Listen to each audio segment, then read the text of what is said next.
Chromosomes. Little strands of nucleic acids and proteins are the fundamental genetic instructions that tell us who we are at birth. Most people are born with 46 chromosomes, but each year in the United States, about 6,000 people are born with an extra chromosome, making them a person with Down syndrome. If you've ever encountered someone with Down syndrome, you know that they are some of the kindest, most joyful people you will ever meet. They truly have something extra. My name is Lisa Nichols, and I have spent the last 24 years as both the CEO of Technology Partners and as the mother to Allie. Allie has something extra in every sense of the word. I have been blessed to be by her side as she impacts everyone she meets. Through these two important roles as CEO and mother to Allie, I have witnessed countless life lessons that have fundamentally changed the way I look at the world. While you may not have an extra chromosome, every leader has something extra that defines who you are. Join me as I explore the something extra in leaders from all walks of life and discover how that difference in each of them has made a difference in their companies, their families, their communities, and in themselves.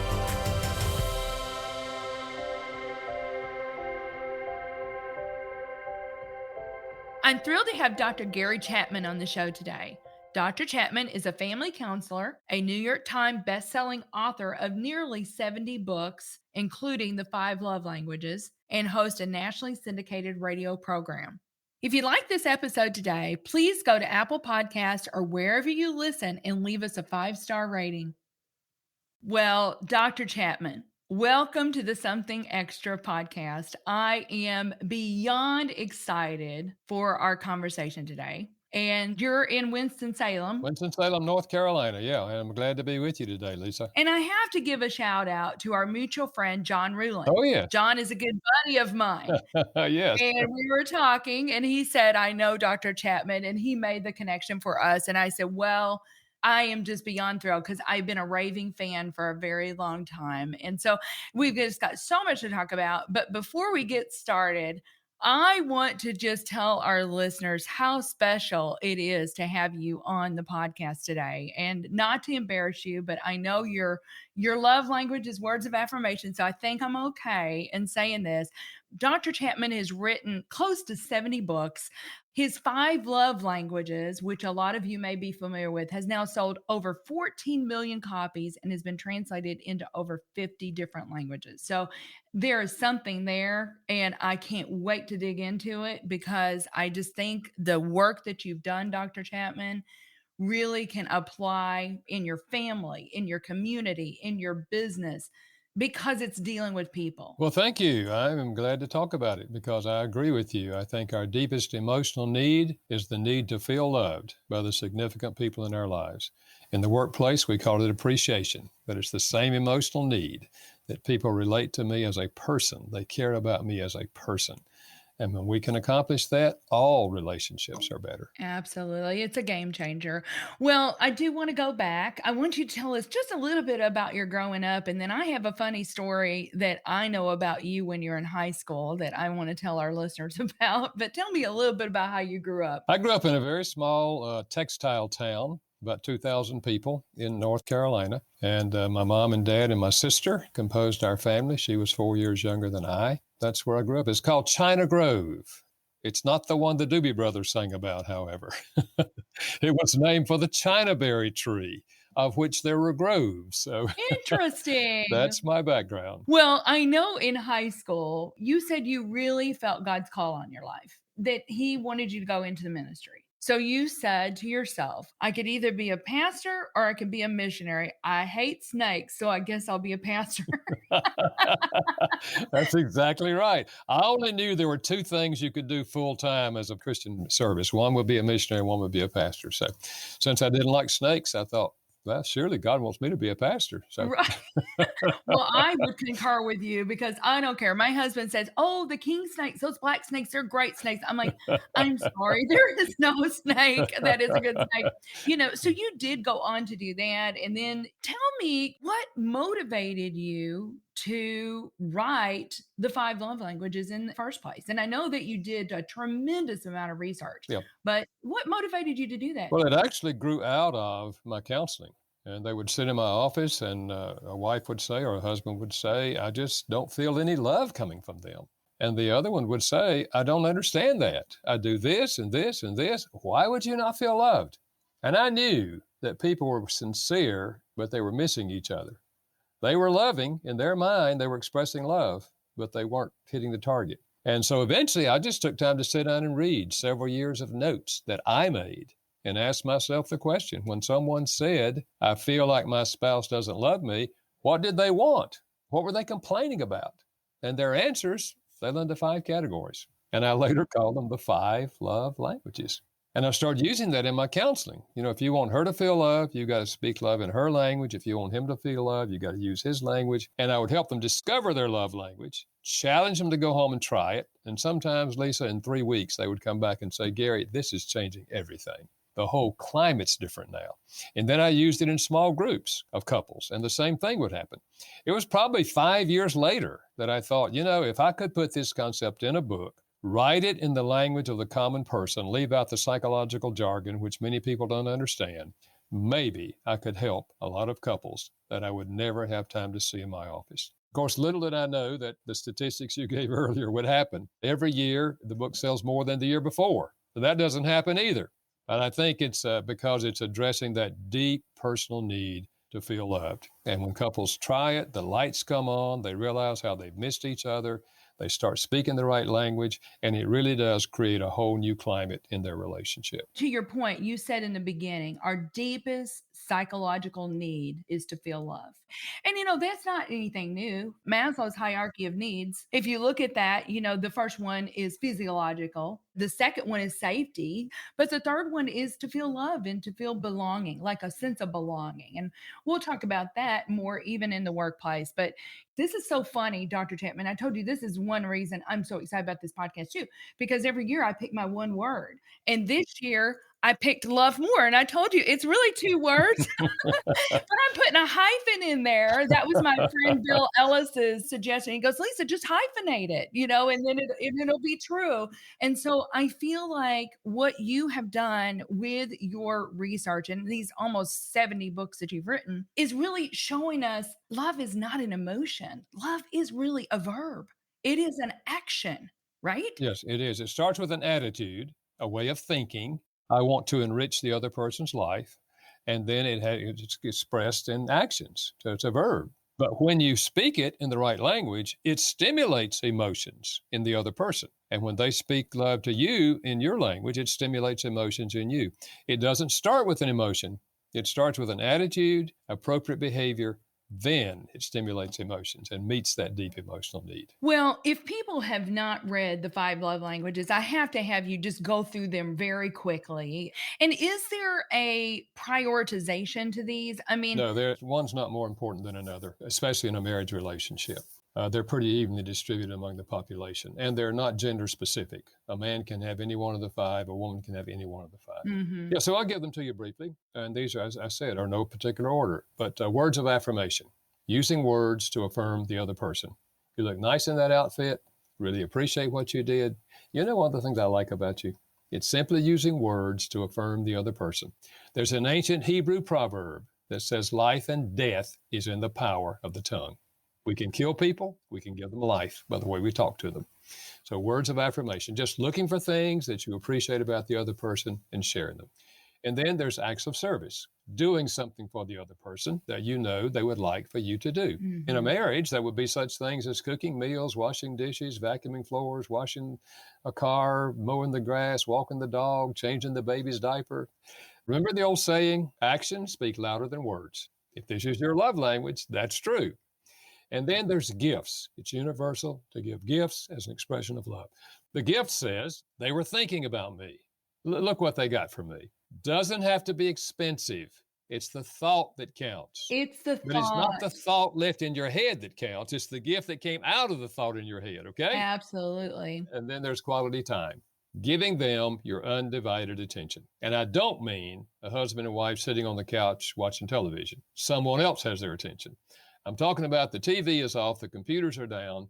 We're not answering our phone. We're just giving each other undivided attention. And it doesn't have to be always sitting around the house. You can be walking down the road. You can go out to eat. And it doesn't have to always be conversation. There are dialects under all of these languages. It could be planting a little flower garden in the front yard because your wife or husband wants to do it and they want your help. And so the important thing is not the flower garden. Emotionally, the important thing is you're doing something with me, giving me your undivided attention in this project. And then it's physical touch. And we've long known the emotional power of physical touch. That's why we pick up babies and hold them and kiss them and cuddle them. And long before the baby understands the meaning of the word love, the baby feels love by physical touch. So in a marriage, that would be such things as holding hands, kissing, embracing, the whole sexual part of marriage, arm around the shoulder, driving down the road, you put your hand on their leg, sitting around the house, you trip them. I'm kidding on that one, okay? Don't trip your spouse. Not a recipe for a good marriage. That's funny. Now, the simple idea, as you know, Lisa, is that out of the 5, each of us has what I'm calling a primary love language. And if you don't speak that language, they won't feel loved, even though you're speaking some of the others. So it's a simple concept, but when you get it and apply it, it will change the emotional climate. Absolutely. So important. I can't remember if I've told you this or not, but Allie, our youngest daughter, is the inspiration for Something Extra. She's a little girl with Down syndrome. She's got so many something extras, but one of the something extras that she has, Dr. Chapman, is she loves to hug. And studies have shown that when you hug somebody, oxytocin is released. And I'm like, no wonder she's so happy. Yeah. Because she gives hugs and she receives receives hugs. Yeah, absolutely. Well, here's what I love about this. So there is a quiz. Maybe we'll put it in the show notes, or you can say it now. Well, I think it's the 5lovelanguages.com/quizzes, right? Or if you just go to the website, you'll see the quizzes. Yeah, 5lovelanguages.com. And so the cool thing about that is you have a quiz for couples, you have a quiz for single people, you have a quiz for teens, and you have a quiz for children. So I have to tell you an anecdotal story. This weekend, as I'm like getting so excited about interviewing you and this podcast today. And so we have a little 8-year-old grandson. So I thought, well, I'm going to sit here and do this quiz with Sawyer. So I sat down and I said, Sawyer, I'm going to ask you a series of questions. And in my mind, I'm thinking, he really likes gifts. So like one of the questions is, would you rather go to the park or would you rather me say, there's a surprise under your bed, And he's like, no, I want the prize under my bed, But anyway, it came out that his primary is gifts, and then his tertiary is quality time. So last night after work, he said, Yaya, I came home. Poppy picked me up from school, and I came home and I wanted to draw, and you were not here. I wanted to do art with you. And he said, Yaya, don't sign up for anything else because I need more time with you. He said, you work so much at night. Don't sign up for anything else. I'm thinking to myself, is that not a better way to live? Yeah. He is telling me what he this wants. is what I need from you. I want your attention. Exactly. I said, I hear you. I receive what you've said. And Yaya is going to make some adjustments. Is that fair? He said, yes, that is fair. That's great. Yeah. Isn't that awesome? But, I'm like, what a great way to live. And, so many times we're trying to guess how to love this person better. But we've got so much more to talk about. But we do need to take a quick break, and then we'll be right back with Dr. Chapman. Hi, everybody. I just wanted to take a second and tell you about something our team at Technology Partners can do for your business. We have spent over 2 decades partnering with organizations and helping them solve their IT needs from a 360-degree perspective. A huge part of how we solve those needs is by developing custom applications of all shapes and sizes. If your team is looking for software and an out-of-the-box solution just isn't right, it's time to consider how we might be able to help. Go to tpi.co/custom apps and learn more about our awesome capabilities. Welcome back, everyone. We've got still a lot that I want to discuss, but you had just said something to me that I thought was very profound. It was just about relationships. I said relationships either get better or they get worse. They never stand still.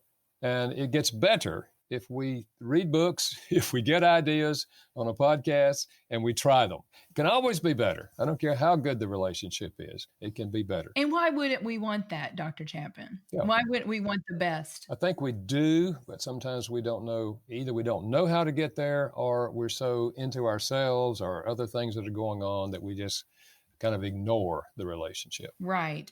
One of the things that you say, and especially like if quality time is important to one partner and they want conversation, you said on average, we only listen for 17 seconds. That's the average. We listen for 17 seconds and then we interrupt and we give our idea. So it's hard to have a conversation if you don't listen more than 17 seconds because you don't really know what the other person is even talking about. Learning to ask questions and listen until you can really get a feel for what they're thinking and what they're feeling.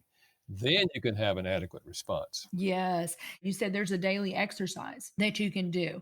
What are the 3 things that happen in your life today, and how do you feel about them? It's a great question. We can ask that of our children. We can ask that of our spouse. We can ask that of a colleague. Great conversation around the table if you have dinner together. So you've just got so much wisdom. I did listen to one of the podcasts, and here's just a few. I'm just going to popcorn these out. Long-lasting love is a choice, not a feeling. In fact, you say that euphoric feeling that often we feel in romantic relationships only lasts for a couple of years. Yep. The in-love experience has an average lifespan of 2 years. Yeah, I love this. We are responsible for the quality of life that we live. Every person has worth. Every day is an opportunity to do good.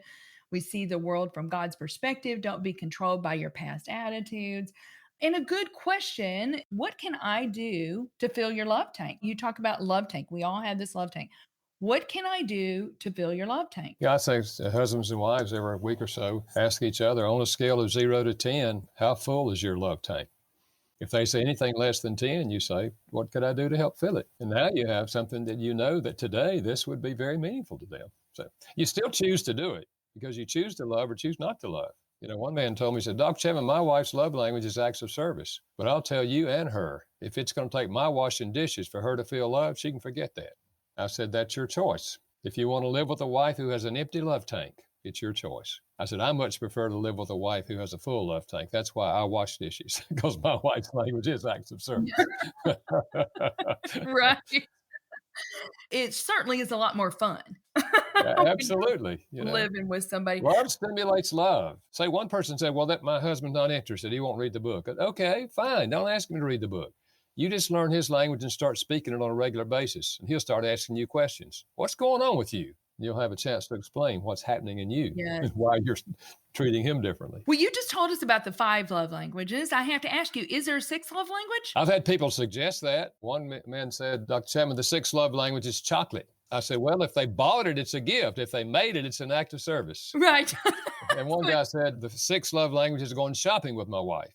I said, to me, that sounds like a dialect of quality time. She wants you to do something with her that she enjoys doing and give your full attention to it and to her. Mm-hmm. So far, I haven't heard of one that I think is a legitimate 6th love language, but I'm not dogmatic. I'm still open, okay? Hey, you're open. You're open-minded. I love that. Well, I really want to hop into this book because I feel like every leader should buy this, learn it, give it to their team. But the 5 languages of appreciation in the workplace, and we already talked about that. It's appreciation when you're talking about the workplace. And in here, I mean, it's just so rich. But I want to focus on a couple of things. You say that there is a difference between appreciation and recognition. Yeah. Most companies do have recognition programs, and they recognize for a couple of things. One, they recognize for longevity. You've been with the company 10 years, you get a gold watch, okay? And then they recognize success in projects. You had a good deal, whatever the business is, and we recognize for their being successful in whatever that is. Appreciation is not necessarily tied to either one of those. You can appreciate a person if they're not even reaching their potential. You appreciate them as a person. You value them as a person. And this is what appreciation is. It's that sense that somebody cares about me as a person. I'm not a cog in a machine. And somebody really cares about me. In fact, what stimulated me to join up with Dr. White, who is a psychologist who spent 20 years working with business leaders in writing that book, is that we discovered that 70% of the people in this country who have a job say they feel little to no appreciation coming from the people with whom and for whom they work. And 64% of the people who leave a job and go to another job say they left primarily because they didn't feel appreciated where they were. This is a huge issue, and we've had a tremendous response to this book because it makes a difference. Really, before we wrote the book, Dr. White would go into a business and give a job satisfaction test. Then he would share the concept of the 5 languages of appreciation. Everybody has a primary language, and they'd all take the quiz. So everybody now knew everybody's language, at least in their group with whom they worked. And then he would go back a year later and do another job satisfaction test. And in every case, it was statistically improved. So it makes a tremendous difference in the emotional climate of the workplace. And consequently, then, people give themselves more fully to the business, whatever it is, when they feel appreciated. So I'm excited about this book. I think it's going to help a lot of business leaders. I so agree. And that old adage, people don't care what you know until they know how much you care.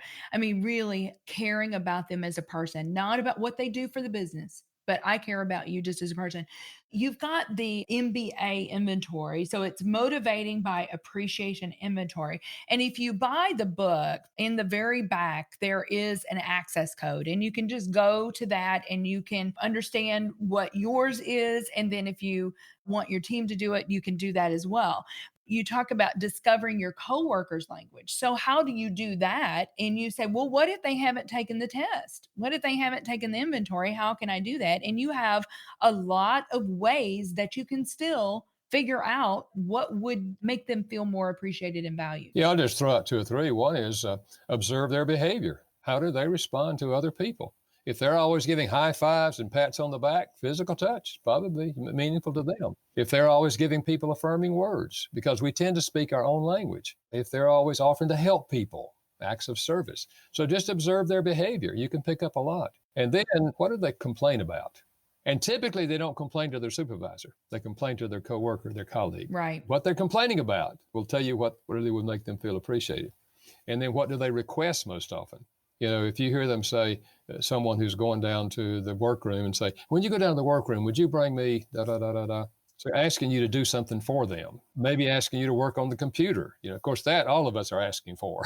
That's right. But those are informal ways of trying to figure out a person's language. But if they take the profile, you really get a good picture of what the primary is, what the secondary is, and what the least important is. Because the least important is not going to do much at all to make them feel appreciated. Yeah, and you said it's so important because for one person, getting an award and being called out in front of everyone is really important. But then to another person, that could be completely embarrassing. Yeah. They would much rather have it come by my office and tell me that, or come by my workplace and tell me that. Yeah. Right. I love all of your ideas about asking questions.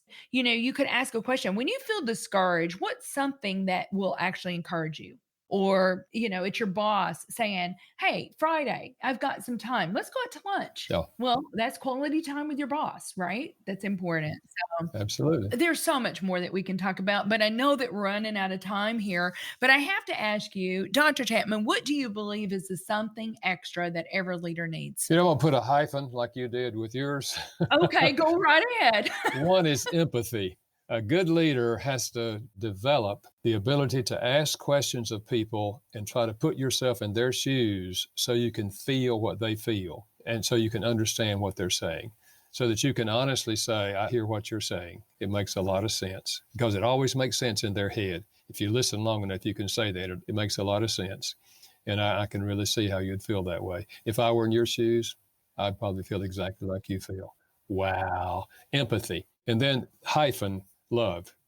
And love is an attitude that you genuinely care about the well-being of the people with whom you interface, whether it's in the family, whether it's in business, that you genuinely care about people. And that's love. The attitude of love is, I'm here to enrich the lives of the people that I encounter. And if you have an attitude of love, then it is being expressed in behavior.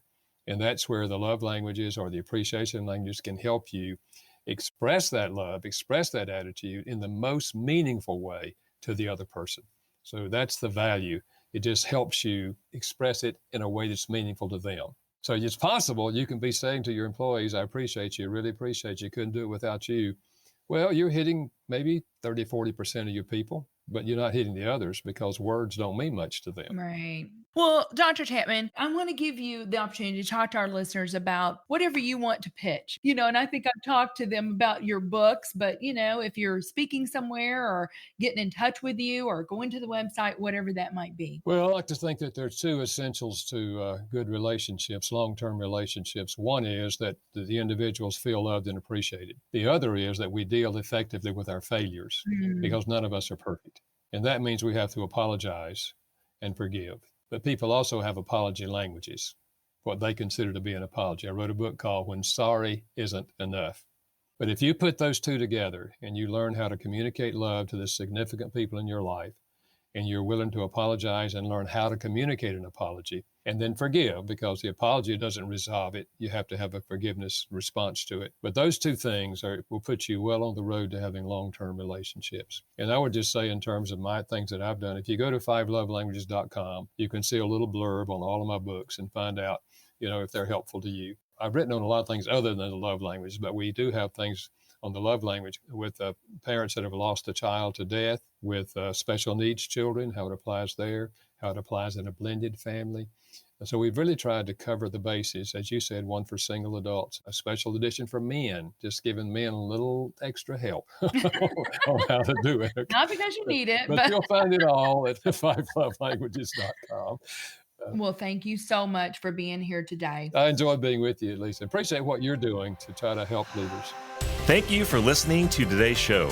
Something Extra with Lisa Nichols is a Technology Partners production. Copyright Technology Partners, Inc., 2019. For show notes or to reach Lisa, visit tpi.co/podcast. Don't forget to leave a review on Apple Podcasts, Google Play, or wherever you listen.